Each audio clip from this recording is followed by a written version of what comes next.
Let's face it, if you're a man, then you are probably dealing with problems and challenges with women. Now, I've got some good news and some bad news for you. Your success with women literally boils down to one thing. The bad news is, if you don't have it, nothing else will work. All of the money, good looks, and all of the best pickup and game skills out there will fail without you mastering this one thing. And that one thing is frame. The answers to ending your pain and suffering and to start living an amazing life with women is just one click away. Click the link and let's get started. Are you tired of your face being weak and beta and everyone always wanting to punch it? Well, there's not much I can do about that, but maybe Chad's face scrub can help.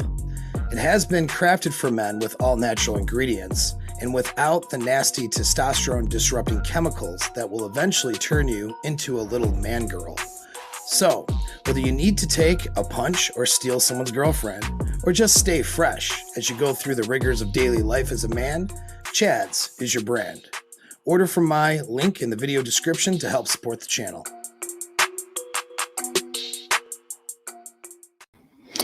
And we're here live. Okay. I love my Chad's commercial. I really just show it because I love the damn commercial. It's so hilarious. Anyway, good to see you guys. It's been, well, I did a live show last week.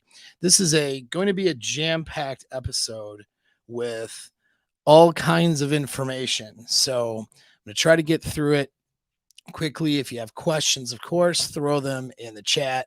The little super chats or whatever do help the algorithms and will help me see your question and put that to the top. I'll make sure I answer it if you have those. But we're going to talk about the D. I've talked about this a few times on my channel. First of all, why do we talk? Why care about this issue, right? Because I'll always have some dude in my Instagram or on somewhere on my social media who will be like, oh, why are guys worried about this? Oh, okay. Here's the thing. I get a series of messages once a month on the issue.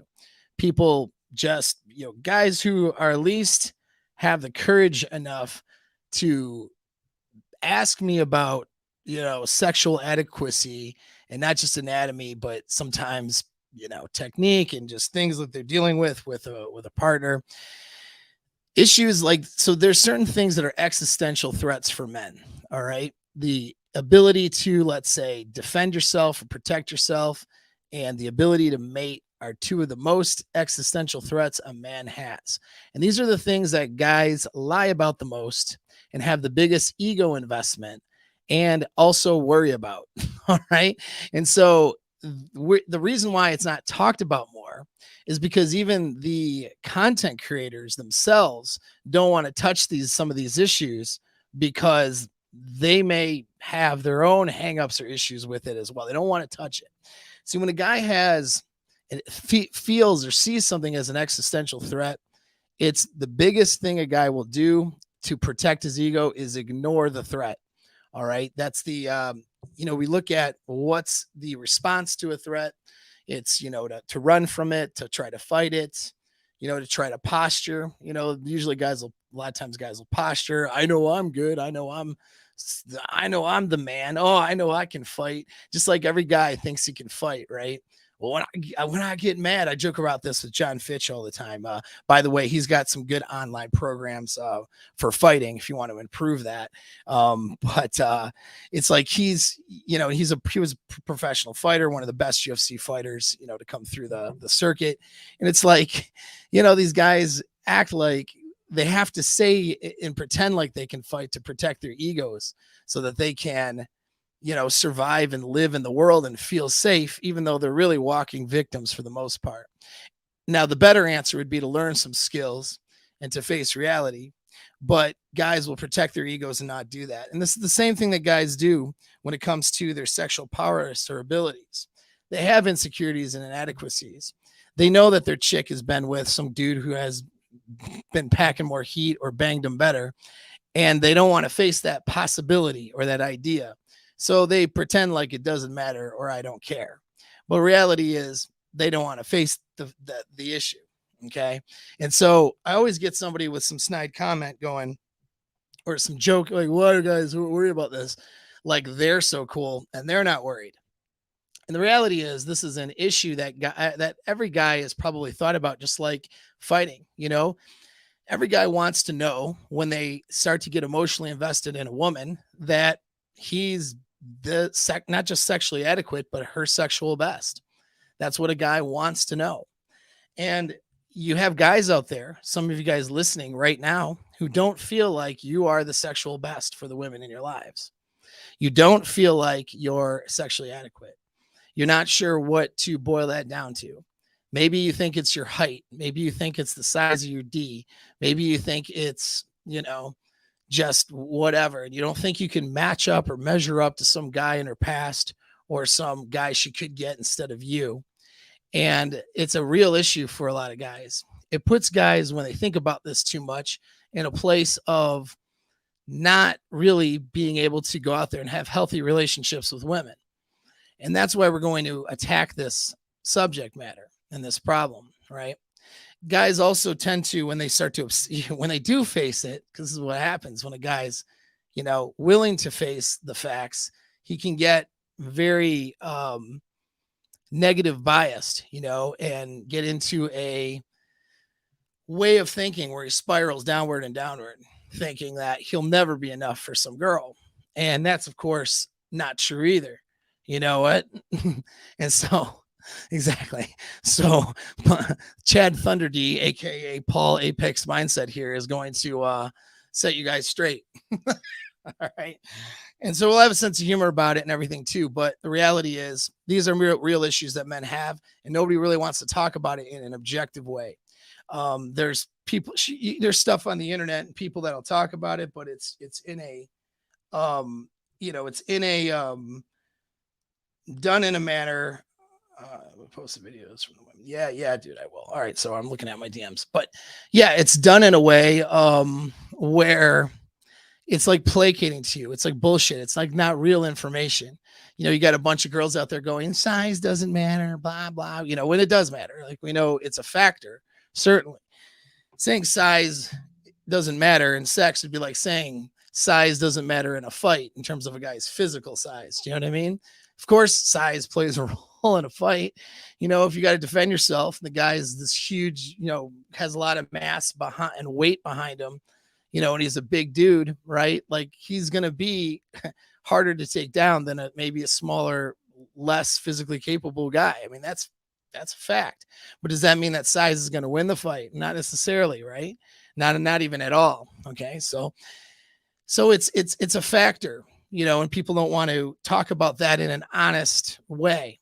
What you have is a lot of binary thinking. You have a lot of fantasy thinking where people are thinking it's the only thing that matters or the main thing that matters, which isn't true. And then you have people that are sitting there thinking, wanting to say or tell you a story that it doesn't matter at all. And then meanwhile, they're talking out of two sides of their mouths, right? Because a lot of women will say it doesn't matter, but then they'll turn around and basically say a lot of things regarding their past experiences that indicate, yeah, it absolutely does matter. And so we're just going to kind of dive into it. Now, I've talked about this topic before, so I'm not going to get into old things I've talked about. Later on, I will add to, or have my assistant add to, some links in the description of previous videos I've done on the topic. You guys can dive in further if you'd like. What I am going to talk about, though, is solutions for you. All right. Because if you think, really, the more research I've done on this topic and the more I've gotten into it, the more I've come to realize that the stupid saying that most people don't really believe in when they say it is actually true. The saying of it's not necessarily the size, but it's how you use it, could not be more correct as I do more research and actually figuring out how that's true. Seriously. Why is it the cucking video is my most popular video? Why? I have all this really good sciencey information, can change guys, behaviors through neurological reconditioning. Get paid the big bucks to do that. Talk about it on YouTube, boring. Talk about cucking. Everybody flocks to the video. What the fuck? Now we're going to talk about D. We'll see what happens here, right? So anyway, but yeah, so we're going to get into solutions. This isn't going to be a thing where we just, regurgitate a bunch of information and then I don't give you anything to go off of. All right. What inspired this was a particular DM from somebody, but I really do get DMs on this all the time. And so that's how I know that this is a common issue that guys are worried about. And we'll just kind of get into it. I'm going to read parts of, without reading the whole thing. I'm definitely not going to disclose this person's identity or anything like that. It's one of those really very personal topic, but I'm going to read like parts of what was said here, and then we'll get into, solutions. All right. So as I like to say, buckle up and get ready. Okay. So parts, he had written more before this, but I'll start here. So he writes, I'm lacking purpose in life. And after being alone for years now, I've given up hope to ever being with a woman again. I'm tired of hope and disappointment. Now my focus is on having a solid enough life to take care of my kid and give him better opportunities than I had. And being with him after work, I don't even have time to meet women. All right. So this is going to go to, I want to address that paragraph. All right. Because there's this mythology that gets promoted in the men's health space. Some of my friends are saying the right things about this, but I think that some information gets missed. You know what I mean? What's up? Shout out to John from Modern Life Dating. Good friend. Go check his channel out, by the way. He's blowing up right now. Not right now, though. Wait till after my live stream. Anyway. So yeah, this is where the myth that gets promoted here is, I'll say it because I'll say the true statement of chase excellence, not women. Okay. My good friend, I haven't talked to him in a bit. I need to reach out to him, but my good friend, Richard Cooper, says it all the time. He's right. It's not a wrong statement. What I think what guys miss though, is they start thinking in this binary fashion of like, so that means I should work on everything else except for my sexual marketability for years and years and years. And then I'm going to turn around when I'm ready and then find a good woman. That's not how it works. Okay. Our biggest driver that we have as men is to reproduce. All right. Unfortunately, that is what drives men to invent things and do things. I mean, our desire for status, even like a guy, most men, not all men, of course. I mean, I'm a bit more of a type A personality, so it wouldn't work for me, but most men would be totally content just sort of living in a small apartment, playing video games or doing their hobby and going to work and just having a nice life with enough money to be comfortable and never really do anything else if it wasn't for the need or desire to have women in their lives. And then having women, meaning reproducing, which also means having kids, which also means providing more for them. Do you see what I mean? Like dudes lose their comfort because they want women, or they want a family, or one, the other, or both. And that's okay. That's not a bad thing. All right. But that is a fact that we need to realize. You just having not having any sexual access at all for years isn't going to help you. Okay. So it's not that you chase women, but working on your ability to have meaningful exchanges and relationships with the opposite sex, rather than being, hate to use the terms, but some sort of incel, right? Saying you're in monk mode or whatever, when it's really just bullshit and you're lying to yourself and not getting yourself out there to meet women because you are riddled with anxiety or insecurities or negative biases. That's not helping you. And what happens is these guys that do that, they're not the millionaires. Do you know what I mean? I don't know that. I don't know a bunch of millionaires who don't have women that they were dating throughout the process. Okay. It's a bunch of guys lying to themselves. And so don't be that guy. You have to work on your skill sets and work on dating and work on making connections with other people and all that stuff because it's a skill set. Do you think that a long lasting relationship happens magically, or when you find a good woman? Guess again. Okay. It doesn't. It happens because of your skills and abilities. And there's plenty of dudes you do not want to be in this trap, because I have a lot of clients who've fallen into this trap. Guys who make really good money, they're in that 1% category, and they do terribly with women. Those guys usually end up in relationships with predatory women. Then they're trying to get out of it and figure it out later. And they lose half their shit in a divorce, or they have kids with the wrong chick. I mean, there's all kinds of things that they fall into or that happen because they're working on themselves and not working on their skills with women as part of the process of working on themselves. And so you need to do that. It's like I'm not going to work on my business and then not take care of my health, right? But that doesn't mean that I need to be a professional athlete to go to the gym and take care of myself and eat right. You know what I'm saying? There's a part of the process of self-care, and self-care involves managing your social environment and circles, managing your friendships, and managing your sexual relationships. It's part of working on yourself. It's not that you're chasing a particular woman and sacrificing yourself and all your goals for that woman. All right. When my friend Rich says that comment, it's what he's referring to. Don't just chase one chick or even a bunch of chicks and then neglect working on yourself. He's absolutely right. Chase the excellence. But part of chasing excellence is managing your social circles and your friendships and becoming a better person all around, not just in your money, or not just in your physique, or not just in one category. All right. And so a category of working on yourself is working on being more sexually viable and being more attractive to women. And so when I read this and I haven't had time and like all this stuff, it's an excuse, because I have a son. Doesn't prevent me from doing anything. There's plenty of guys that have children, and it doesn't prevent them from having meaningful relationships with women. Okay, what's the problem is not that. It's not time. Not having your finances together, that's a problem too. But if you think negatively about yourself and your reproductive value, you're probably thinking negatively about yourself too in the other areas. It's going to prevent you from making the money you need to make. It's going to prevent you from chasing that excellence. Your mindset matters. That's why I call the channel Apex Mindset. That's why I have an alpha mindset program, right?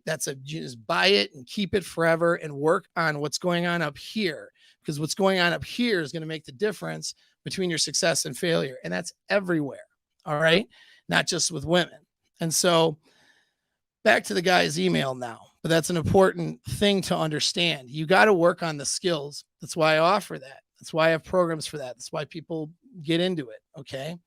Speaking of which, I had that commercial because my pickup guys from the pickup course are going to have first crack at the open slots, but I have slots open again for my year-long mastermind program.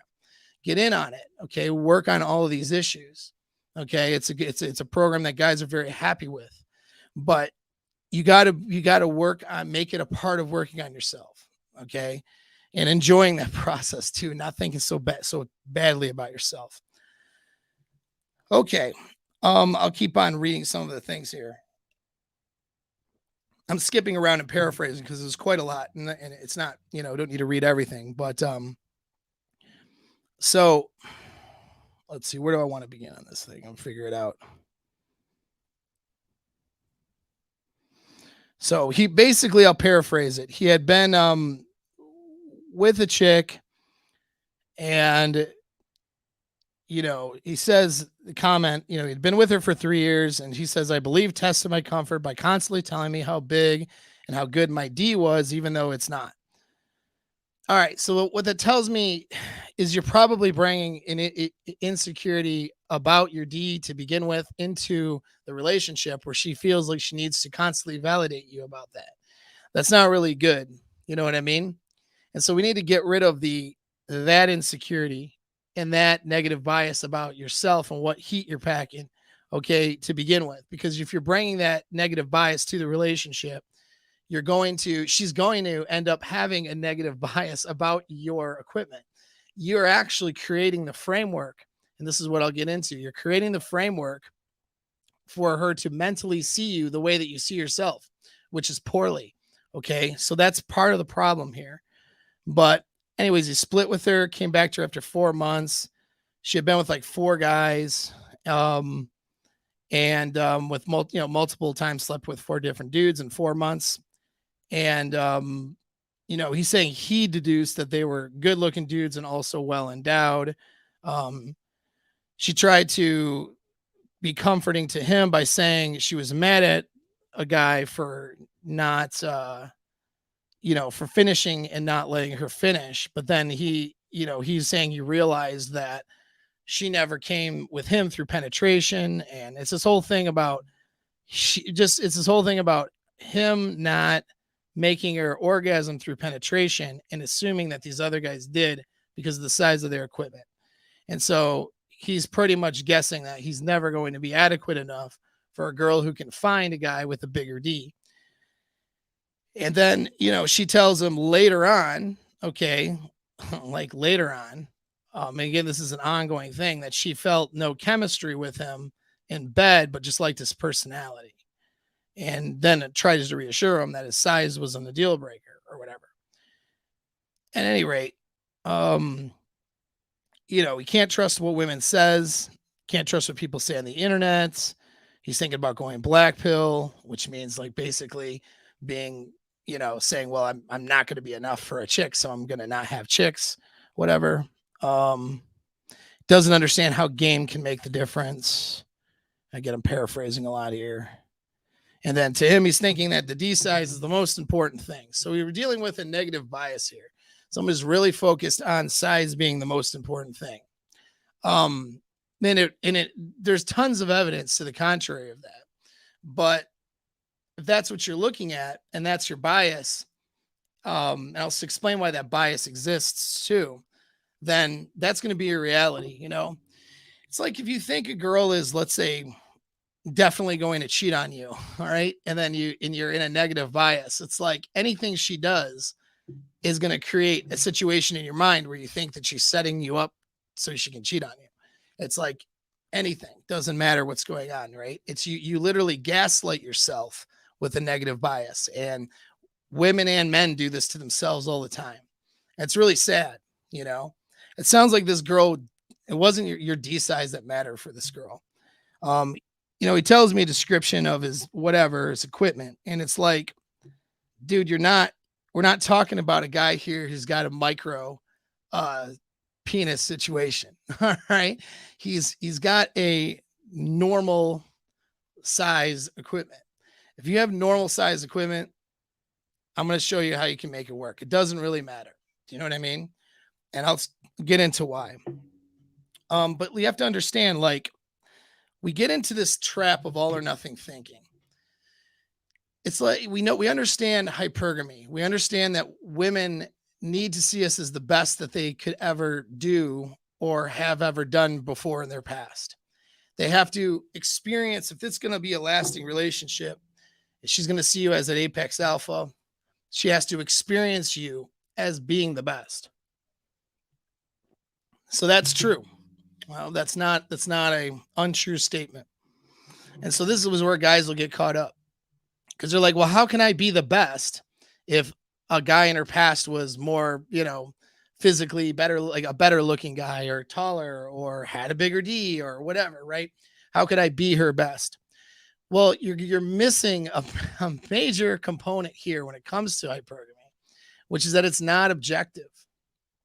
And I find this incredible, because we know, and a lot of the same guys who talk about this stuff, like who get into the space and they get in the comments, it's like they're quick to talk about how women are not objective in their thinking and how they're emotional thinking, right? And how they can have these competing ideas in their head, like all these things, right? And it's true, but it's not necessarily a bad thing. But guys will admit that and talk about that when they're oftentimes thinking negatively about women. But then all of a sudden, women become these objective scientists when it comes to hypergamy and physical powers and capabilities in the bedroom and physical appearance. Like all of a sudden, now these unobjective emotional women who are making decisions that are being affected by their emotions in every other aspect of their life, all of a sudden, no, they become like, I don't know, mechanical engineers or something when it comes to your body parts and hypergamy, and then all of a sudden they're super objective, right? Does that make sense to you? Because it shouldn't. All right. Hypergamy is just as subjective as any other thing going on in their life, which is that it's affected by their emotional state and their emotions and their perceptions. All right. So this is why your frame matters. Frame matters because you can take something that's true and you can perceive it in different ways.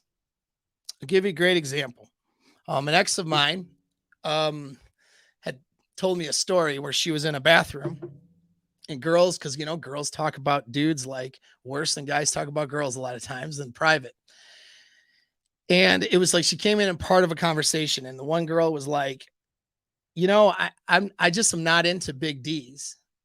And the other girl was like, what? What do you mean? Like, she's like, seriously, my boyfriend I have right now is smaller. He's he's probably about 4 inches hard, but he just does it for me. He just knows how to, he hits every spot.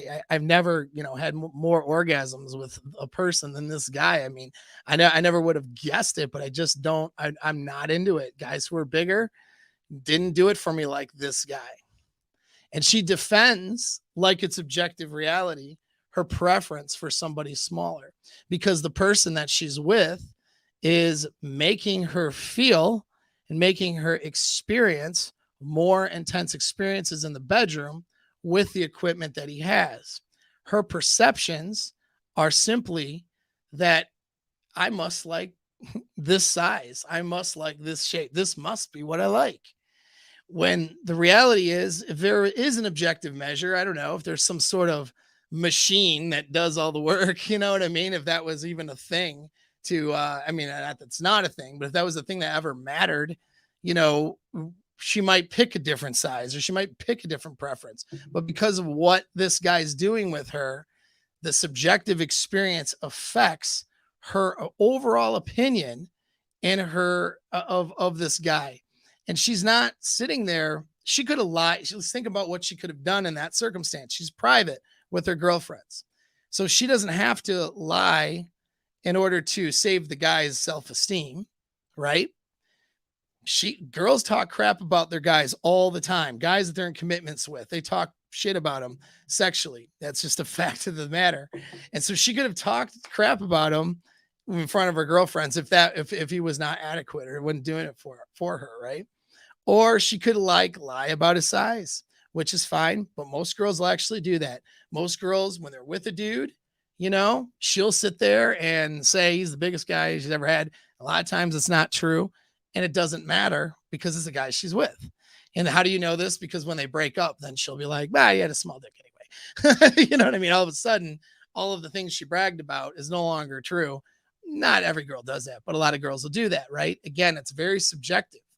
And so it's already, you're starting with a logical fallacy to begin with, which is to think that hypergamy is objective and is rooted in some sort of objective reality. When we look at statistics in 1 million people, let's say, I can predict probability of behavior based on statistics, looking at 1 million people. But I can't so I can predict what's a size preference for D if I take, a survey of a bunch of women and do the survey in such a way. That's another thing. Do you think women understand like the measurements and all that on their dude that they're with?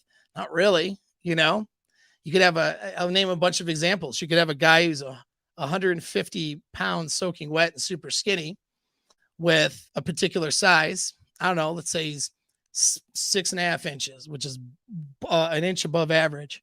all right, in terms of length.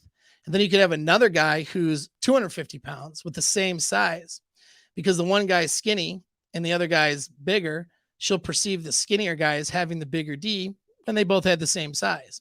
It was just in relationship to their body, right? So there's one example if they're only looking based on sight. But do you think she's bringing out a tape measure in the bedroom? No, not really. She's going based on what she feels like, so she could experience one guy, let's say without any lube or something like that, and feel like he's bigger because of more friction, which I'll talk about that in some practical measures later. And maybe even not enjoy it as much, you see. And you could have another guy who's maybe bigger, smaller, doesn't matter, but she perceives him as smaller because maybe she was more lubricated. And so there's another example. Like, there's so much subjectivity here that women are not taking out tape measures and girth measurements on the guys to see, right, whether it's a preference. But even when you do, not just ask opinions and opinionated surveys, but when they've done the actual, where they've used blue models, okay, to figure out, what is a preference. Women are not, by and large, picking the largest of the blue models. They're not picking the average or smallest either. What they're picking is somewhere slightly above average. That's just what it is. And I've talked about that in the other videos. So I'm not going to get into that too much. But the point is, even that doesn't matter, because what she picks when she's looking at a blue model makes no difference when she's with a dude, and in that thing is no longer a blue model, but an actual D, and it's attached to a human being, and that human being is doing things to her, with her, sexually. That none of it matters. Okay. And what matters is what that guy is doing. And her opinions and previous opinions don't matter either. She could think that she's a super size queen and likes huge dudes because she had a huge dude at one point that was really good for her. And then she's with a small dude who does the right things. If she's not too imprinted by the previous guy, then she ends up changing her mind or preferences. I'll give you an example. I'm not the tallest guy in the world. Okay. I'm not over 6 feet. And then there's so many people out there in the man space that think that you can't get girls unless you're over 6 feet. There's girls that might hear that and go, uh-oh, maybe he's not as attractive. I don't know.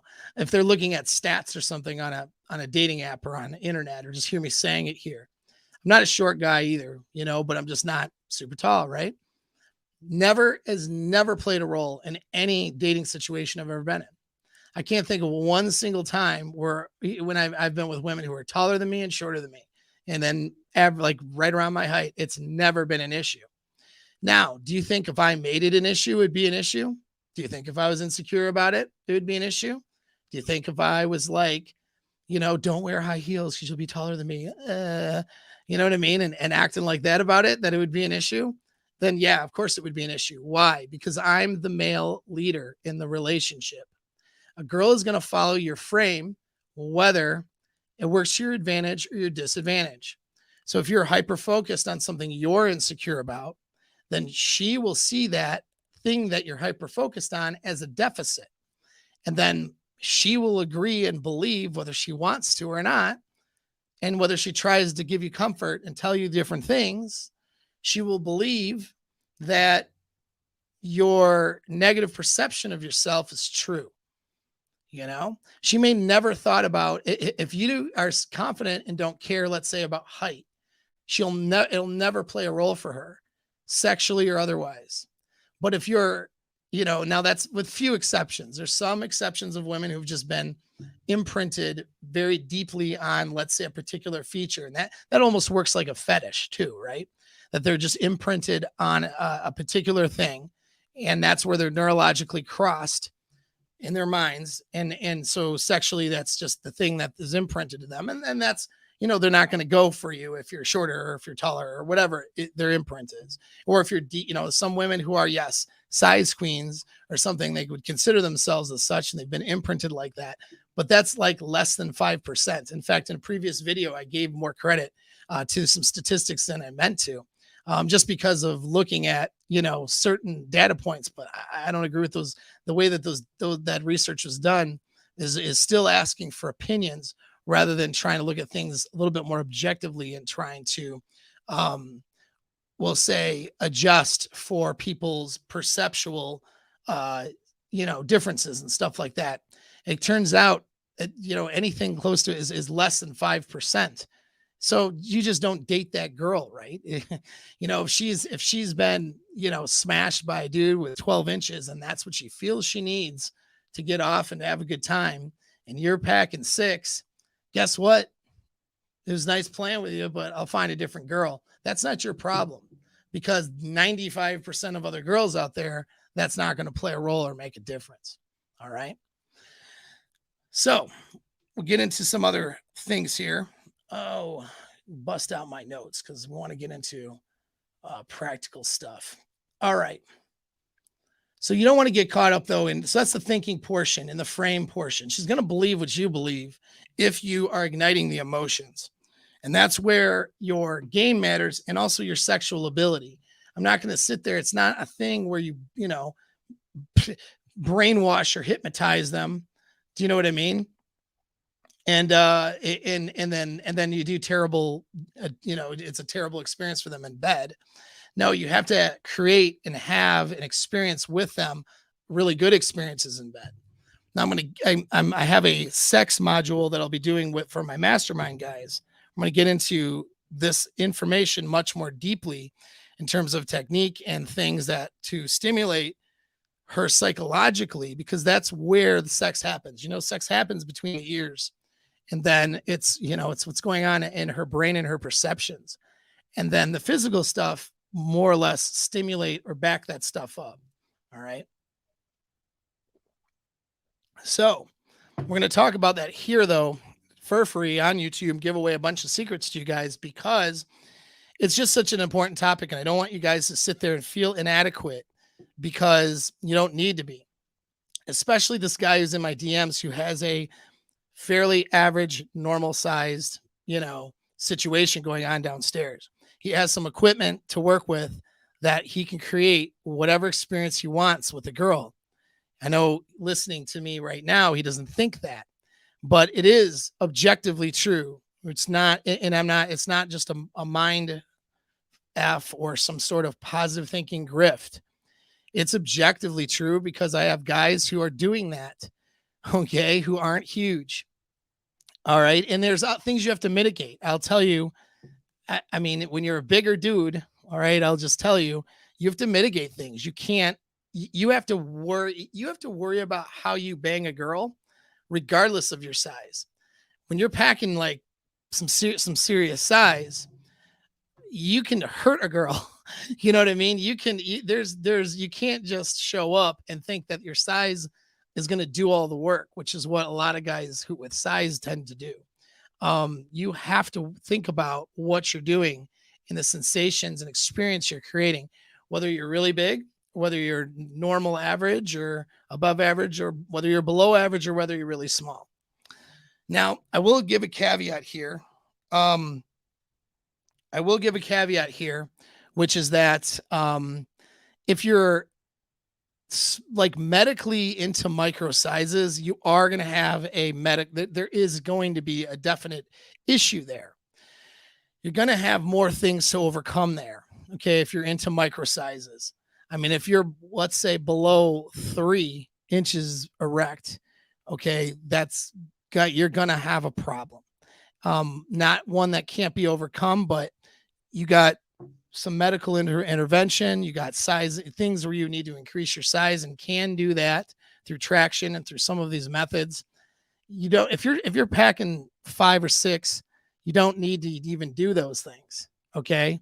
If you want to, have at it. It's a lot of effort for not really any good results, because you're not going to change her experience that much in bed. Well, if you're not doing anything technically different, I guess you might change her experiences. But if you know how to do things and make things technically different for her, and create a different types of experiences, then the difference between like spending a year, let's say, doing traction on yourself, and doing some of these expansion methods on your D to gain an inch really isn't going to do much for you. You know what I mean? But if you're under 3, you got to look into some of those things. I'll plug my friend Sterling Cooper. Not the same as Rich Cooper. He's my guy I plug for business stuff and just general men's health. He's got a great community. So, shout out to Richard Cooper, but shout out to Sterling Cooper. No relation. He's my, porn star friend who also does men's coaching. And he has a great book out and some material out on how to increase your size. It's nothing you need to worry about if you're normal size, even if you're like a 4 or something. It's just nothing you need to worry about. And I'll explain why when I get into the techniques here. But if you're into those micro sizes, you do need to look into that. And that would be something we would want to book something with. If Sterling wasn't available or somebody who knows about these things, you can definitely book with me because I do know about these things, and can help a guy get him on a track to increasing, at least making his size enough to be satisfying for a girl, and then using some other techniques and dominance techniques in the bedroom in order to I'm just reading the chat. Some of you guys are hilarious. But yeah, it's there's the other things you can do, but there's a point of, I don't say a point of no, but there's a sort of a point where you have to have enough, right? So it's just like anything else. Like it's like fighting skills. You don't need to be a professional fighter. It helps. That's great. Training with some pros would be good. Getting in the ring is also good for you. But really getting in the ring isn't even like what's going to happen in the streets. But you do need to know some skills in fighting. You do need to train a bit in it. For example, if you're going to protect yourself, a little bit goes a long way. Well, it's the same with size too, and sexual prowess, but particularly size. You need just enough. If you have enough, you can create any experience for a woman. There may be 5% of women out there who are going to be size focused. And if they've had a bigger guy than you, then there's somebody that you get rid of and you find a different girl. It's real simple, because you got 10 of them around the corner that are better looking and will appreciate what you do for them sexually, versus the girl you had who was focused on some ex or somebody that she was with that was bigger than you. All right. And so that's on that. So let's get into my notes here. Let's see, I'm looking at no supers, but what is this one here? Yeah. So here's an anecdote here. This is a good one. New dude was packing some heat, but he was a beta, got dumped all the time. Girls didn't respect him. Probably just relied on his size for the sexual experience. And that's a no-no. You know what I mean? And and by the way, guys who pack heat, and I can tell you personal experience. I mean, there was a time in my life, because little personal anecdote. I'm not small. We'll put it like that. But because of that, I thought, well, size was more important than I thought. You know what I mean? And I had a mindset of, if a girl has been with somebody bigger than me, like I was going to dump her. Like I wasn't even going to waste my time because I'm pretty large. So if she had been with larger, I know most girls haven't been with larger. So I'll just find a different girl. That was my mindset. It was very, very one-sided in thinking. I'd come to learn, years ago, really, but that actually doesn't make the difference, unless, of course, again, she's hyper-focused on that because of, imprinting and some things, which is only going to be, a small percentage of women. That's just not it, and not going to be the thing. Now, guys will ask me, well, how do you know she's hyper-focused on that or not? Well, if she is ever referring to guys in her past as being bigger than you and trying to make that a thing, and I'm not talking about answering a question you ask her or, in a discussion, but I mean, where she's bringing that up, or brings it up to her friends, then that will tell you right there that she's obviously imprinted by another guy. It's not you. And that should be a deal breaker. You should get rid of her. And that's not just with size, but that's with anything else. I mean, if you're provided, of course, you're working on your sexual prowess and you're doing, a good job, okay, sexually with her. And she is, not respecting or appreciating that and talking about some ex. Obviously, that ex has imprinted her, and your best bet is to get rid of it, rid of her. you need to take these situations and not consider yourself less adequate because of some dumb opinion of some dumb girl. And I don't mean to say that and disparage women. It's not that. It's just, I would say the same thing to a girl who's taking a singular guy's opinion too seriously. Opinions are, you know, are just opinions, and people are wrong and stupid about them. And so, and girls, by the way, women, to include this guy's ex here, I mean, she went from telling him that he was good, his size was good, he's great, he's the best, to saying, "Well, I never really had a sexual connection with you to begin with." So she's a liar, bro. She's a liar and an idiot. So why are you going to base an opinion, base your perceptions of yourself and how you see yourself, you know, based on what some liar, idiot woman has to say about you? Women will do that stuff to have power over you. And that's the thing you have to understand. All right. And in fact, I'll get into a list here of why you never listen to women about these issues. For the most part, there are exceptions, of course. Okay. There's certain women that you could trust about it, but for the most part, you don't listen to women about these things. Okay. And the reason you don't listen to women is, number one, as I'll get into, it's a subjective thing, not objective. So women will often say a guy is big when he isn't, or a guy is small when he's big. It's all about how they experience the dude, and it's all about their feelings at the time. And I'll tell you, I mean, unless we're talking about huge differences, like a difference between a guy who's 5 inches and, 8.5 inches or something, right? She's not telling the difference between 5 and 6 much. Okay. It's going to come down to the experience. And so, it's subjective. You cannot take an opinion seriously that's affected by emotions and subjective experience. So that's the first reason why you never listen to them.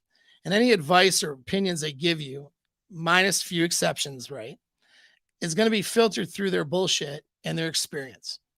And those are going to be subjective and not going to be very real.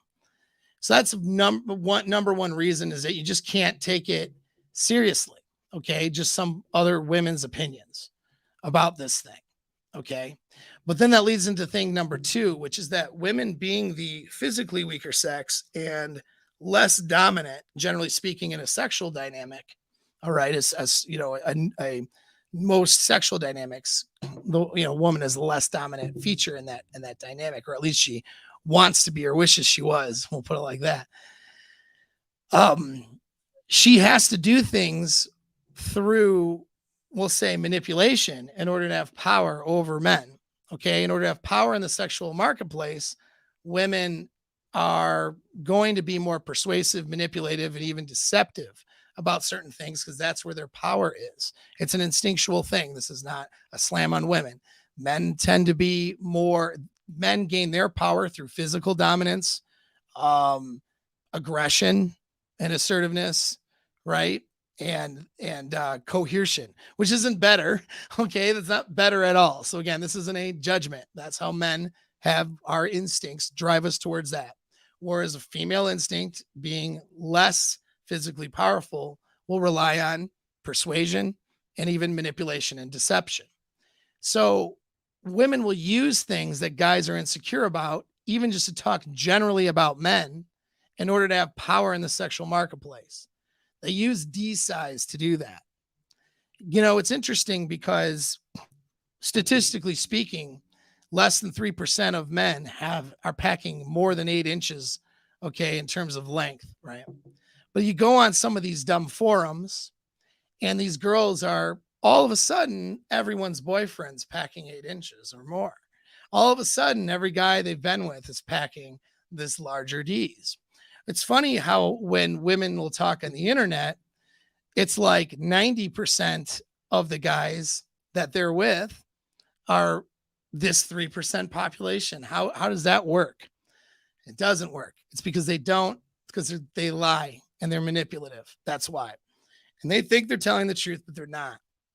Okay. And that gets into some of these things. This guy was looking at women's comments on forums. You got to understand the type of woman who's going to jump on a forum and talk about some dude's gigantic dong and how great it was and fuck all these other men.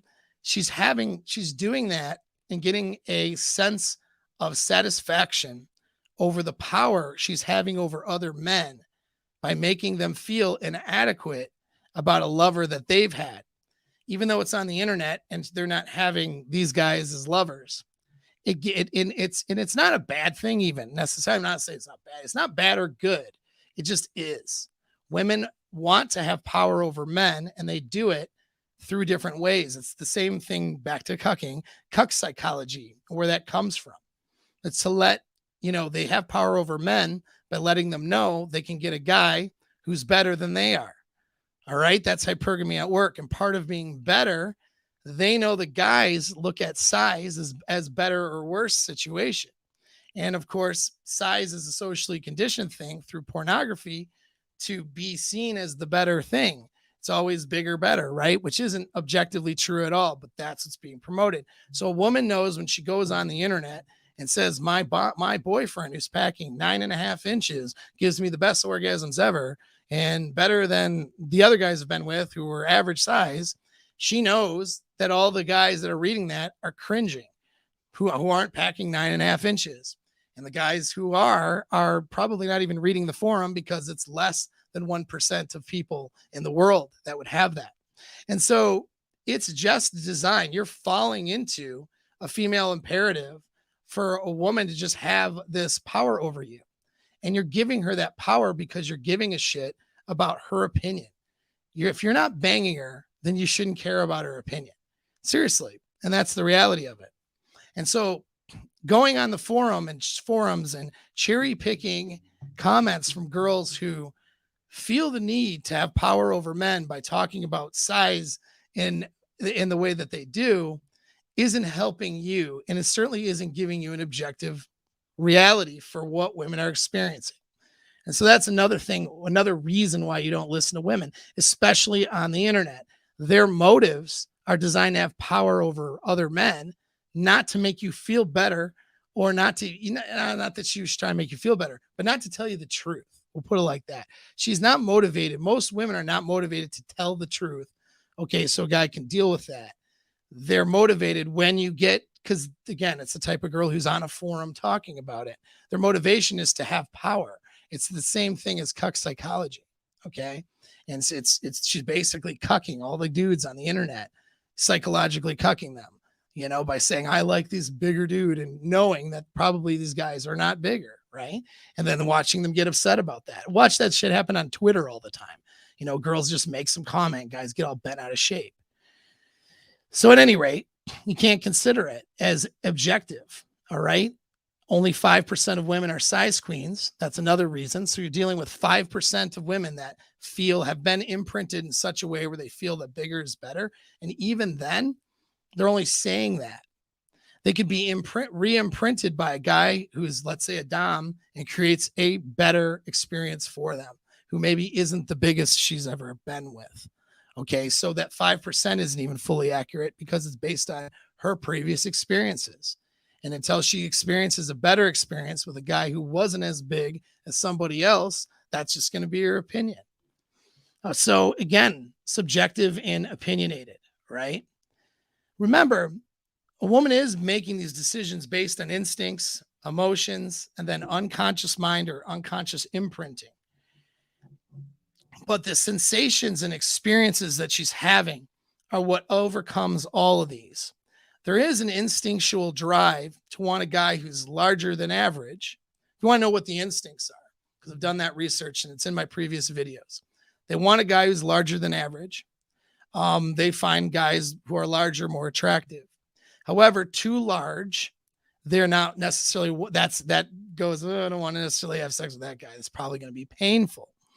Let's look at why that is. Okay. Larger than average indicates high testosterone, natural testosterone from birth, which is a genetic marker for being, able to make survivable babies. Right. And, but, too large could tear or rip or cause problems during sex, especially during caveman times, right? Especially during hunter-gatherer times. We didn't have lube. guys tended to just take what they wanted when they had the opportunity. So, you know, there's if she got a vaginal tear, that could cause an infection in unsanitary environments and she could be killed. So literally the bigger guy, the guy that's too big, could kill her, which is why women aren't picking the largest tools out of all the tools when given the choice. They're picking larger than average because it's a genetic marker for health and testosterone, but not picking the largest because that could kill them. Okay. So that's the instinctual drive. And then you have the emotions, how she feels about the guy and how attracted she is to the guy, and the experiences is creating dictates the rest of it. Now there is unconscious imprinting. If she had been imprinted by, and this goes both ways. Let's say she jumped into bed with a guy who's a monster. Okay, we got monster D guy, right? BBC porn monster D guy or whatever. Okay. And then she has a bad experience with him. You know, it hurts more than it, you know, feels good. And, you know, it's not a good experience. And then she's with another guy who's whatever, smaller than average, has really great sexual experiences with that guy. What do you think her sexual imprinting and her unconscious imprinting is going to be? Her unconscious imprinting is going to be leaning towards the smaller guy. She's somebody who's not going to want to go for the larger dude. So if she has a bad experience with larger dudes, that's where her imprinting is going to go. Now, if she has a great experience with larger dudes, then that's where her imprinting will go. But all of that imprinting is subject to being overcome by creating sensations and experiences that she has with you. And so when you create new sensations, new experiences, you re-imprint her, and effectively her past won't matter. This is why things like notch count and past experiences, the key to overcoming the problem with modern women and all that crap, is frame. And part of frame is creating these great euphoric experiences with you, which effectively erase and re-imprint her at a sexual level and psychological unconscious level. So she sees you as the best and is happiest with you. And ultimately, that's what she wants if she's chosen you.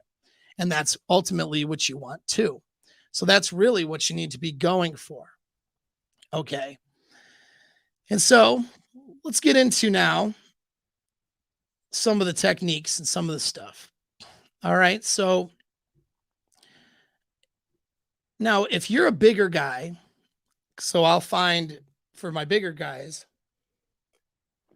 that you're going to have to do the opposite of what I'm going to say in this advice.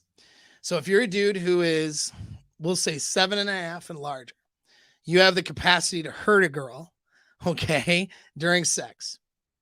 And so that having that capacity to hurt a girl means that you need to, consider how you're having sex with her, paying attention to something different. Whereas a guy who's average, all right, or even smaller than average, has to pay attention to making himself feel bigger to her. A guy who is bigger than average needs to pay attention, and it's gonna depend on the woman and how she's anatomically set up as well, right? But he's gonna have to make for less of these things that I'm about to mention.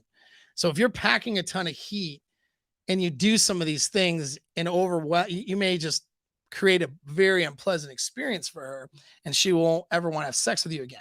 Okay. And so you don't want that to happen. So as I give these advices and the numbers here, keep in mind, if you're a larger dude, you're going to use these with caution and maybe do the opposite. Like, so a lot of times you're doing the opposite of these things to create more space so she can receive you versus less space in her vaginal, cavity and canal, right? So you feel bigger. All right. So there's a disclaimer. Now we'll get into some things here. All right. So first thing I want to talk about, and I've talked about this, I never did a part 2 on it. I should probably get it a part 2 out, but YouTube hates it when I talk about sex. They kind of hate it when I talk about everything though. So I should probably not care as much.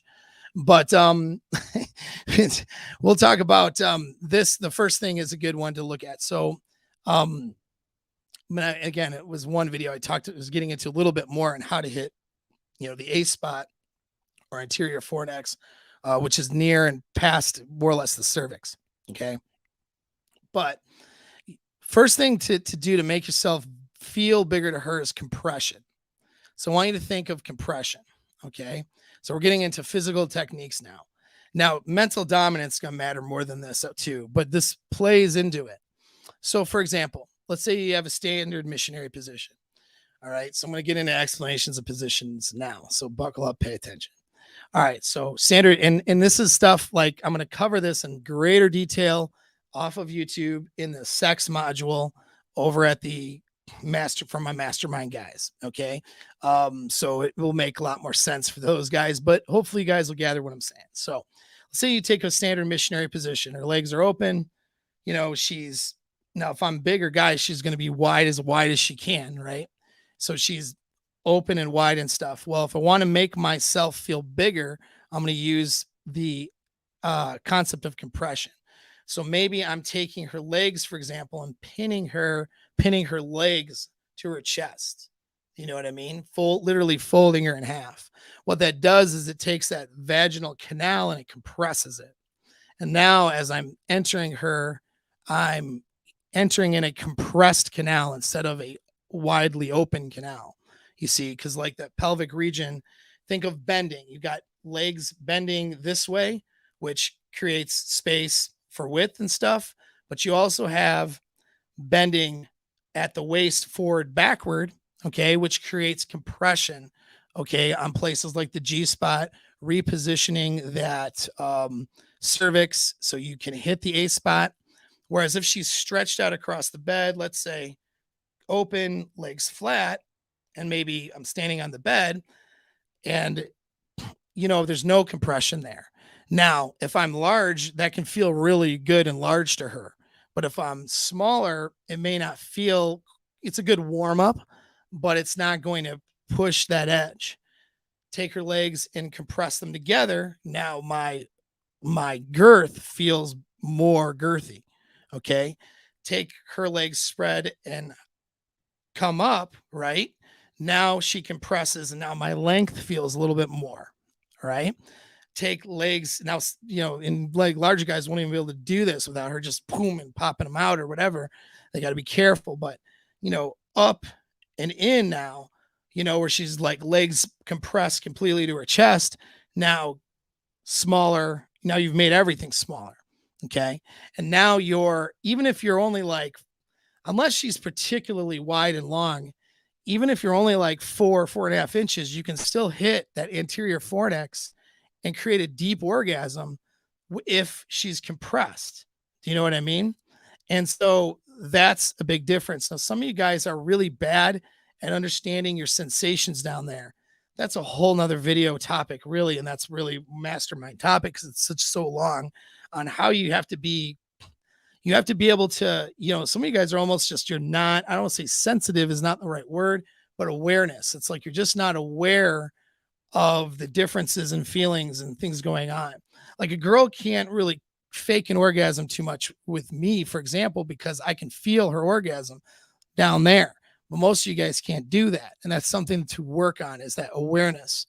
And you can tell if a girl is feeling too compressed or if it's like too much overwhelming where it's actually preventing an orgasm, or if it's not, you know, if it's not compressed enough or whatever. You can also tell if your rate of speed or, you know, some of these other things we'll get into.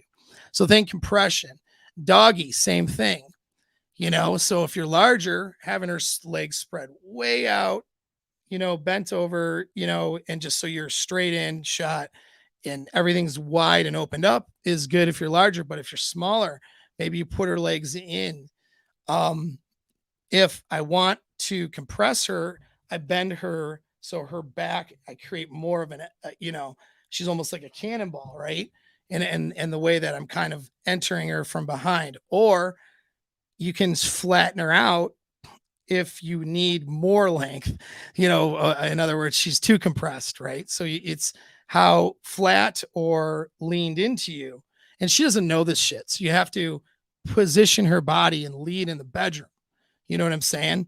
And so where, and she will know, like, she will kind of know, oh, that hurts. If I'm too compressed, I'm going to open up more. She'll let her do some of that, of course, pay attention to her, but your angles are what's important. So that's creating that compression. Okay, that way. And you can think of all kinds of positions. Her on top, for example, you can create more compression by having her knees bend up, and she can ride on top that way. Um, you can create more compression by, well, we'll talk about angles and pulling her towards you and things like that. These will help you hit certain spots inside of her body, as well as you know, create that feeling of being more full or fullness. Okay. There's a number of ways that women in spots, and I'll just paraphrase, because there's actually a number of different spots to focus on. It's not just her clitoris, it's not just her G spot. You got the A spot deep inside as well. You got, you know, things going on anally, you got other auxiliary places as well. And so there's tons of spots to get into. Actually, I'll get into that in another thing. But so I'm not going to go over each. Use your imagine. You can start going through sexual positions and start looking at how can I create more compression, or how can I create, differences. Like, for example, um, having her balled up like a cannonball, all right, and going sideways would create a lot of compression and a lot of, but that again, if you're too large, that may not work. So her leg might need to come up if you're going sideways, right? Or sideways isn't even a good position for you if you're too large. But especially if you're short, having going sideways and having her compressed that way is a really good way to reach the back of her walls when you have average size. And so doing some of these things, and of course knowing like how the angle and how to hit these areas properly, this is what's going to create this experience for her of feeling full. So with a girl, what she's experiencing the stimulation, not just clitorally, but inside of her body, which is all connected to nerve endings within the clitoris. When I say clitorally, I mean, when I say clitoris, most guys are thinking just the head of the clitoris on the outside, but the clitoris is actually an organ that encompasses the entire inside of the vagina. You can go look that up on Google. You can see diagrams for that. Okay. Don't get all spurgy and caught up in it, though. It's not a big deal. But all these spots, like the G spot, the A spot, other spots, even on the bottom, and, the perineal wall, these different things all correlate to creating not just good feeling sensations, but also sensations within her, within the clitoris that's running through her body. Okay. And nerve connections to that part of her body. And so they're stimulating that, but that's not the only thing. There's also being psychologically dominated. There's also feeling full or a fullness. Okay. When we talk about size, we're talking about fullness. She does want to feel full. It's hard for her to feel dominated if she doesn't have that full feeling. Okay. But using some of the techniques I'm telling you, you give her that full feeling without being the biggest guy she's ever had. And then those things don't matter. Okay. And then there's also pain as well. Believe it or not, pain to a degree is something that is arousing to a woman. It just depends on to what degree. Some women don't want any pain at all. That's fine, right? Some women want a little bit of pain. Some women want a little bit of pressure. You know what I mean? That a little bit of pain can stimulate that pleasure. Some women want a lot of pain. They want to get, choked, slapped, pinched, put in all, kinds of stress positions. I mean, so it can, and of course, it's going to depend on the encounter. Same girl could be in one mood and want something less painful than another mood that she might be in where she wants something more painful. So these are all sensations that are created. And so that brings to another point. So I talked about compression. Think about different positions for the compression thing. Now let's get into another point, which is just overwhelming her with sensations. All right. So it's not, if you're focused on your size only, that is only one, you're thinking very one dimensionally. Guys think mechanically and one dimensionally, which is why they're bad in bed.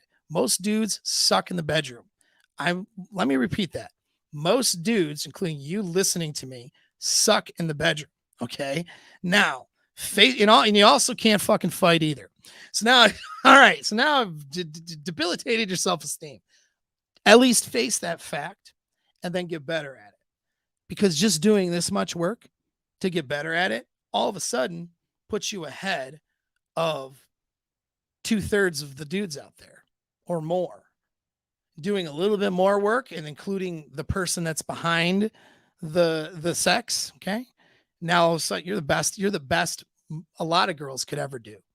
A lot of girls you'd be happy with. It really doesn't take that much effort, but it does take the right mindset in facing your fears, facing your inadequacies, facing the fact or prospect that you might not have it all right now today as you listen to stuff. Do you know what I mean?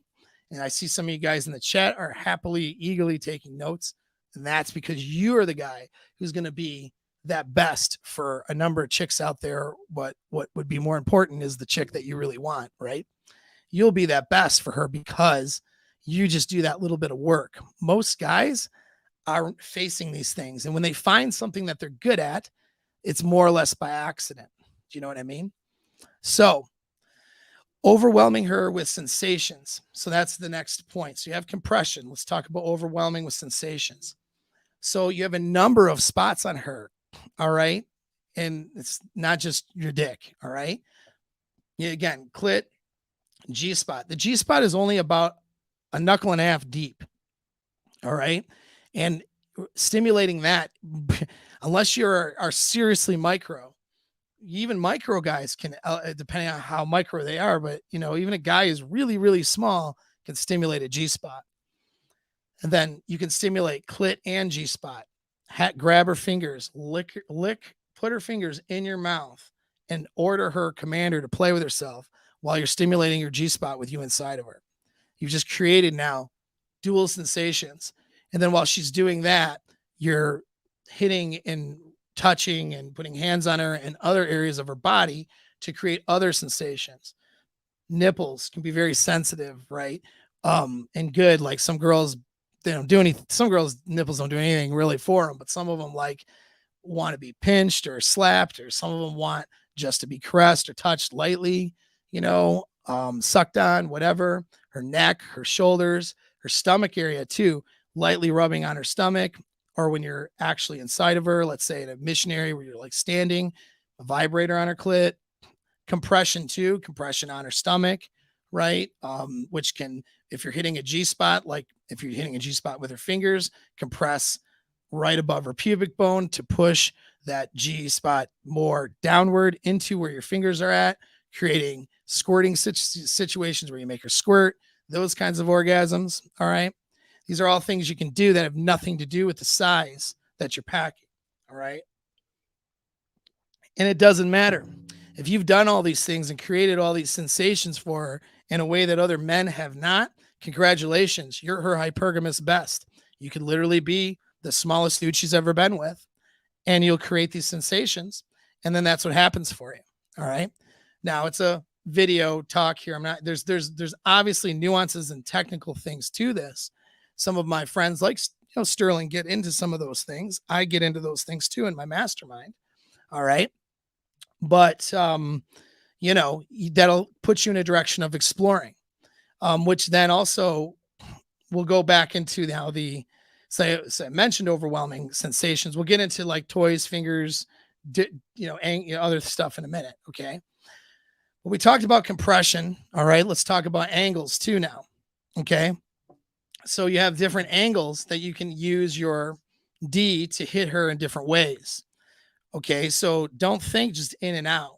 You know what I mean? Think you can go, if you're really large, again, you may be less compression, stretching her out and going in and out and just massaging all of those spots before you create greater compression, before she's ready for greater compression. You know what I'm saying? But you're just going in, like that. But I mean, you can do angles too, right? So you can angle and use your D in the head, okay, to almost like scrape the top of her wall where there's a ton of nerve endings to include her G spot. And you can scrape and put and tickle that interior fornix, that spot deep inside of her, as you're coming through. And so instead of going in and out, almost like an up and down motion as you come in and out, right?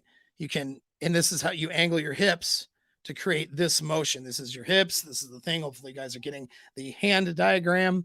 Oh boy, it's always fun to do this live, right? But, anyways, but as you're creating that experience for her, you're hitting all those areas on the top, right? With that. So then I'll think about she's on top, for example.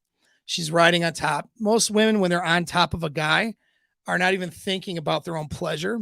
And so you want to snap her out of that because she's thinking about looking good. She's thinking about putting on a show for you. She's thinking about, what her mind will start going everywhere. And sometimes she's thinking about her own orgasms. For women that come on top, it's because women say that because most of the guys they have sex with don't know how to hit the right spots. So they can position themselves to hit the right spot. They usually use their fingers, and then they make themselves come clitorally with their fingers with the guy inside of her, and then his movements aren't interrupting her sensations. So very basic. When a girl says I usually come on top, it's usually because she hasn't had the greatest sexual partners, just saying, that knew how to move her around the right way. But that being said, she's on top and she's, making herself orgasm and stuff. That's great. But if she noticed that she's sort of trying to more or less impress you, put on a show, whatever, it's just, but it's maybe not about the sensations. You can grab her and pull her in. Like, let's say she's facing. All right. So not reverse cowgirl, but cowgirl. You can pull her in, grab her by the butt and pull her so that she rubs and sort of scrapes almost like so that the head of your head actually scrapes onto the upper wall of the vagina, hitting all of those spots. And you can create almost an immediate orgasm that way. Her clit is also rubbing against your shaft if you're large enough. If you're not large enough, it's going to be, it doesn't matter because it'll be your pubic area, your pubic bone, right? And so her clit, depending on the angle of her clit position, you want to pay attention to that too, is going to rub and hit that stuff. And then that'll cause her to orgasm both clitorally, but also by having you inside of her, hitting her G spot and possibly the anterior fornix. And this is all about angling. Okay. So knowing and also hitting an angle too, where you can hit that perineal wall as well, can be really give her a sensation of really being opened up. So if you have, again, compression and then you're basically jackhammering down, it hits the bottom part. And then as you come up, you sort of scrape the top a little bit, and then you're just sort of pounding down like that. It gives her a feeling of fullness and being opened up. Even if you're not the biggest she's ever had, she's going to feel like you're pretty big in that sense. All right. So you want to pay attention to your angles. It's not just in and out. You want to be able to stimulate that upper wall mostly of the vaginal wall, but the lower one can be a good stimulator, not the entire time you're having sex with her, but for parts of the interaction to make her feel really opened. Okay. And so then we get into your hardness. All right. So a lot of guys are packing heat, but they don't get that hard. Seriously. And that doesn't have as much of a sensation or feeling for her if the guy is, let's say, 75% hard and you're, 95% hard, 100% hard. I think you probably have to go to the hospital for that, but you know what I mean? So your hardness makes a difference here. If you're not packing the largest amount of heat, but you want to really make her feel like, you are and create a lot of sensations for her, you want to pay attention to how hard you're actually getting. Are you rock hard erection? Or are you just sort of there? Blood flow is the biggest thing for that. So keeping it simple, make sure you have a good cardiovascular program worked in, even if it's circuit or compressed rest sessions with your weightlifting, that's fine too. But where you're getting blood flow. All right. That's the best thing you can do is make sure you have that. Your blood pressure's good and all that. Stop jerking off. Okay. As much as some of you guys do, that'll help you too. No, I'm not getting into no FAP thing because that's all or nothing thinking gets a bit ridiculous, but some of you guys do that too often, whatever, and, doing it to porn too often. And then you're with a girl and it affects your hardness and ability to stay up and some of those things. And so that's something you want to fix. Here's a quick tip for you. Citrulline. L-citrulline is a great supplement, super easy. It's an amino acid and it helps with blood flow tremendously. So taking citrulline will help with your hardness if that is something that you want some help with. You don't necessarily need to take, start, taking a bunch of Viagra or any of these other pills or gas station boner pills. Like, probably stay away from that stuff. Okay. And build it naturally. And citrulline is a way to do that. And so that'll help you with your hardness. Now let's think about lube and friction. Okay.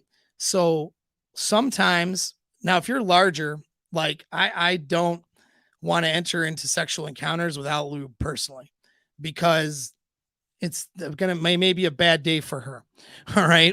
But if you're not quite so large, maybe not quite as liberal use of lube or even her own lubrication might help. So you want to create more friction. All right. And so more friction, you may actually, fuck her for a little bit and she's super wet, and if she's squirted, because you've done one of the squirting techniques I've already talked about, but not quite. I'll talk about more in detail in my course, in the course material for the mastermind. But, you may actually want to consider, some of you guys are smaller, to come out, play with her a little bit, and let yourself dry off, or even on the sheets, and then go back in. Now, it sounds weird, right? But it actually does work if she's really wet, or if you use lube and you use like too much lube. That can create a situation, especially, guys who are obviously protecting themselves using condom and lube, which is good. Too much lube can create less friction, makes you feel less large, there's less sensation down there for her. Okay. And so you may want to create more friction by reducing some of that. All right. Whether it's simply, coming out, playing with her, going back in, and again, there's you want enough lubrication where it feels good to her. So I'm not suggesting you go in dry. That would be absolutely ridiculous and stupid. Please don't be stupid when I talk to you about these things. Okay. But if you're smaller and there's a lot of moisture, especially if you made her squirt, you could actually go less and then create more friction for her. So that's another thing. And then as far as friction goes, and this is also a reason why a lot of girls don't like gigantic dudes, is that some girls want to be pounded, hard and fast, and they can't be with a guy who's larger. Now, if you're larger, you can break her in sexually, in a sense where after repeated sexual encounters, you're able to go hard and fast with her, and she's able to take it or handle it. Just like anal, it's a process of breaking somebody in. However, that's not your problem if you're an average or smaller guy. And actually, that may work to your advantage in this sense, because you can make her feel dominated and make her feel good by, really being able to go hard and at a good pace at the right time, of course. Timing's everything. And that will create more friction and more sensation.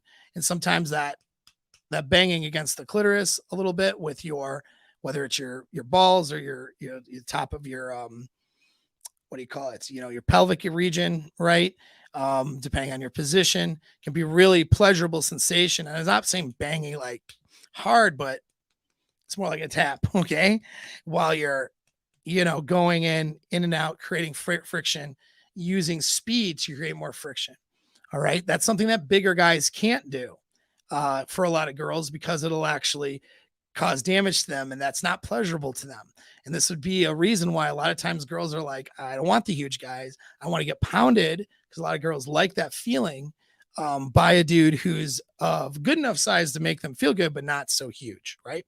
And so that's creating that. So then two more things here. So tips. So another one is don't be afraid to use toys, oral, fingers. That was one thing that my friend here in the DMs, I'm subjected to just using oral and fingers like some kind of lesbian. No, not really, man. But using those things to create more of those sensations, though, are a good thing. All right. Don't listen to these idiots in the space that tell you never to go down on a girl. They're stupid. All right. And never do this, never do that. They don't know what they're talking about. They're clearly not fucking. All right. So listen to dudes who fuck. Right. I'll tell you what's going on. So toys can be a great addition. The key is psychological dominance. Okay. And so if you're the person using it, directing it, telling her what to do, you're the person creating it. And so some girls, and again, we'll get into training her, actually training her vagina here as a final point.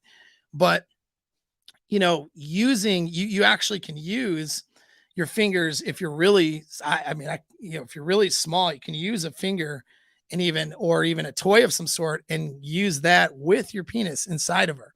That's a technique for guys who are really small. That sounds like painful. I've never done that before, but I have guys who've done that and use that to their advantage because they were just smaller dudes. And you know what? She's experiencing you, so it doesn't matter. You know, another thing is using a toy, for example, in a toy anally.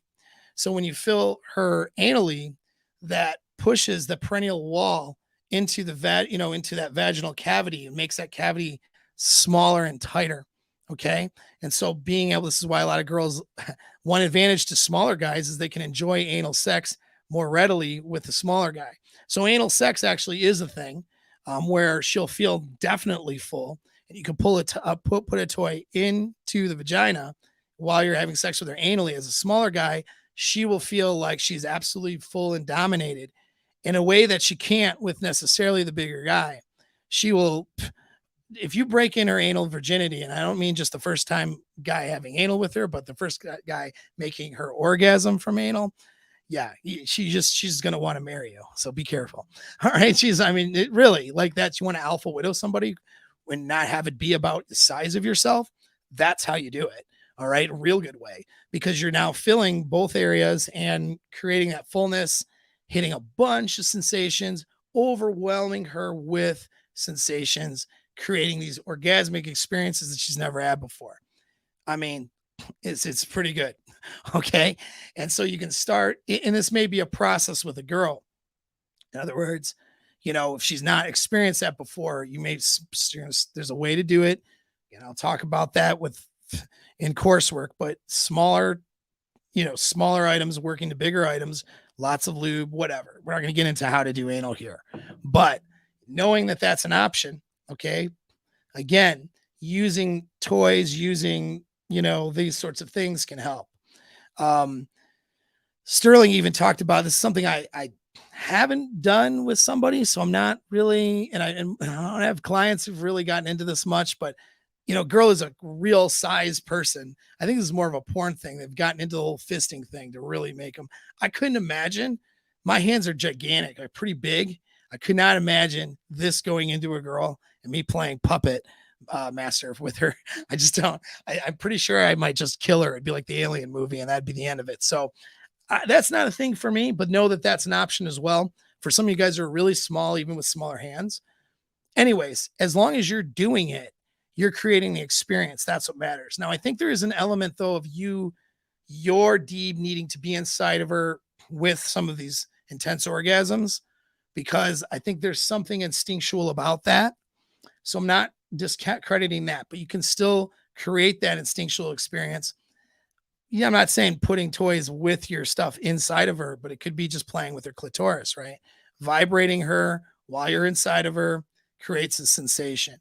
Something inside of, her other hole there while you're, I mean, there's a lot of ways to do this. And the idea is you're using, and even your finger, right? I mean, you can use your finger into finger the butt, okay, while you're inside of her. And it's just, you don't even need to go that far. Literally just a little bit. And when she's clenching down there, she's clenching around something, and it's creating this sensation of her wanting to lock her muscles up like down there, which then makes everything tighter for her and makes her feel like overwhelmed, even just with a little bit in there while you're having sex with her. That's a pretty basic move guys have tried, usually to some success and to some not success, but got to make sure, of course, you're warming her up and, and complete dominance and control where she's doing what you say and following and enjoying it. And you have to pay attention to how she's reacting. That's the biggest thing. The reason why I talk about empathetic game, that doesn't just apply to getting the girl to want to go on a date with you. It applies in the bedroom. If you can't sense how she's feeling or thinking, you're not going to be good for her in the bedroom. All right. You got to notice when she's going one way or the other and be able to steer that encounter. And that gets to my final point here, which is mind or mental dominance. All right. So we'll talk more about dominance and submissiveness in another video. It's worth a separate talk, but you want to dominate the sexual experience for her to the level that she's comfortable with. And you want to think of your sexual encounters with her as you literally training her vagina to respond to what you're packing. Doesn't matter if she had a guy 2 times your size, doesn't matter. You're going to train her vagina to respond in a more intense way to what you have and to what you're doing with her. And you're using all of these techniques I've mentioned, and they can get much, much more detailed, but we're already at an hour and a half here, and I got to close, this podcast sometime, right? But you want to train and look at it as training. You're literally training how her vagina responds. And you're doing it psychologically and with mental dominance. And this is where in that course I'll talk about not so much the physical stuff, because it's only, believe it or not, the physical stuff's important, but it's of least importance. What's going on up here is what's most important. When you can make a girl orgasm without even touching her down there, that's up here, because you're neurologically connecting your touch, your voice, your stimulation to the sensation of the orgasms.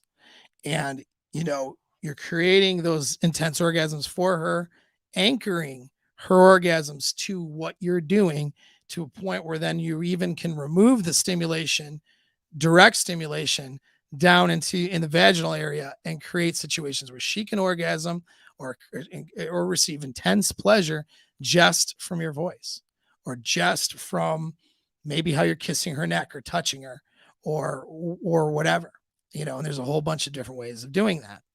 And so that's when we get into like hypnotic orgasms and stuff like that.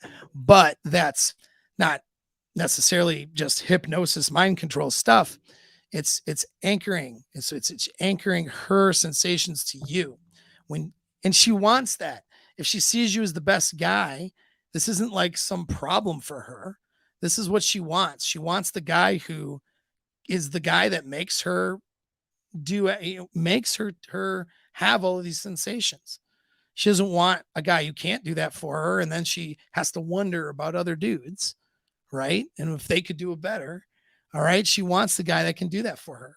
So this is what you're going to do. You're going to do that stuff with a lot of these techniques. Exactly. 100% about dominance. And size is one way of creating dominance, but it's only one way.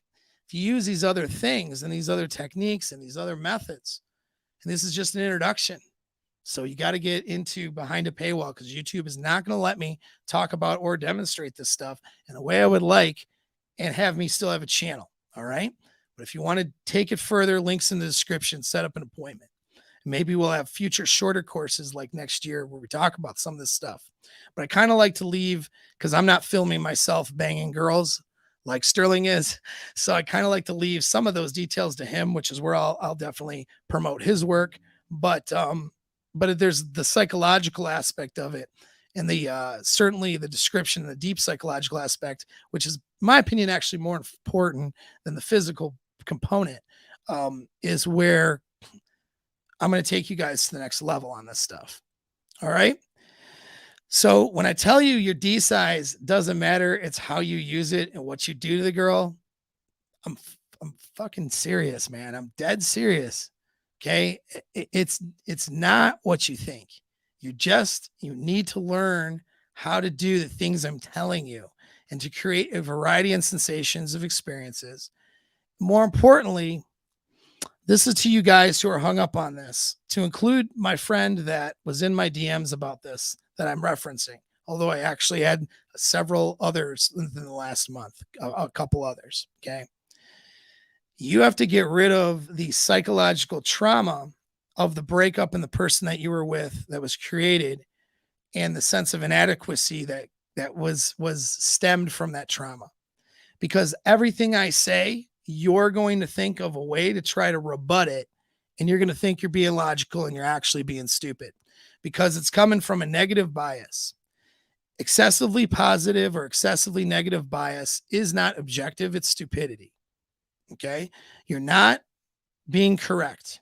You're just finding out ways to try to think that your negative thinking is the right way. And it's just not.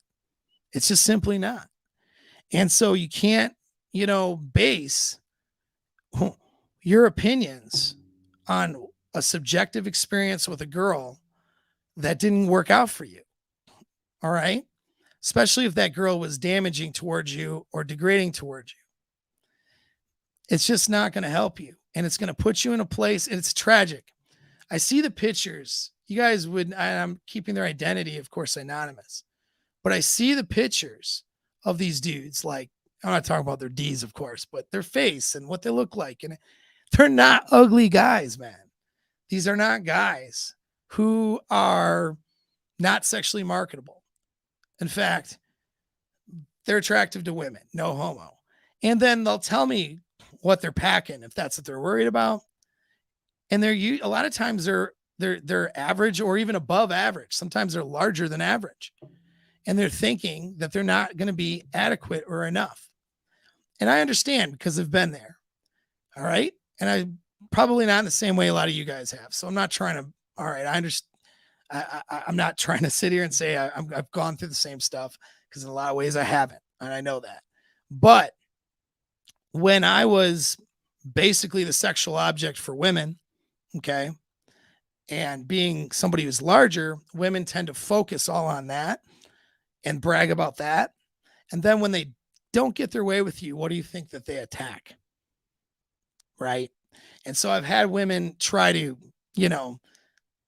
find ways to try to hurt me, by saying, oh, somebody else is bigger than you, or this is better. The sex is better with this person, or he, in isolated circumstances when I was younger. Most of the time, sure, they're bragging all that crap, but you'll have those situations where you get emotionally invested with the wrong woman and she ends up trying to harm you by attacking you sexually. Women know that they can attack you sexually, especially your anatomy, and they do it in very clever ways. Okay, very manipulative, gaslighting ways, where maybe they make it sound like they're not attacking you and that this is somehow objective. And they do it in a way which will make you question yourself, which is why I had this framework for a long time that, hey, I'm packing some heat down here. I'm pretty big. If I think a girl has been with bigger, I'm just going to next her, because I don't want the trouble of having her throw that in my face later. That was my mindset, because I had girls who would try to use that cuck psychology because they felt powerless with me. And then that was ways of trying to manipulate or have power over me. It's pretty sinister and shitty, actually. But you know what? I don't have a negative concept about women. I don't have negative experiences with women, because I don't let those things affect me now, because I did the things up here that it takes to not, to get rid of that psychological impact of other people's opinions, and then and objectively, of course, I've done the work to become sexually powerful. And that's why I'm able to do this video and teach you guys about it, because I know about this stuff. So I did the work. One part of the work is getting rid of the trauma, the damage that somebody is trying to create by convincing you that you're less than valuable. Okay. You got to get rid of that part. And then the other part is to learn the skills and have the abilities, so you objectively know that those things that other people have maybe tried to tell you or tried to present out of malicious intent, they're just not true. And you know that they're not true, because you'll have a lot of social proof otherwise. Thanks again for tuning in, guys. Click that link in the description if you want to spend a year with me and work on some stuff, and this will be a lot of fun. All right? Yes, I do. Alex, I'm glad you asked, and that's what I was referring to. There's a link in the description for a year-long program or group. Book a call it'll be probably with Garen, my course administrator. He'll run you through all of the price points and all the different things. Okay, the call is free. This will help you guys out. It's something that's part of working on you. Part of chasing excellence is working on this stuff. And so I'd like to see you guys who are interested and can do it. It's not so much work. It's going to encompass your whole life, but it's just that little bit of work it takes to get good, right? And to get better. So I hope to see you guys behind that paywall and in my community and on my Zoom calls and going through my course material. Thanks again. Take care.